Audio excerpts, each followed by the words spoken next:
আসসালামু আলাইকুম। আমরা সবাই যাচ্ছি আমাদের লাল নীল সবুজ দেশ হচ্ছে বাংলাদেশ, যেটা নাকি বলা হয় ছয় ঋতুর দেশ।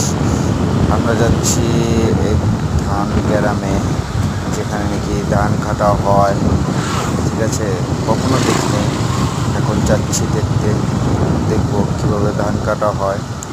আপনারা কি গেছেন? বলুন তো এটা কোন জায়গা হতে পারে?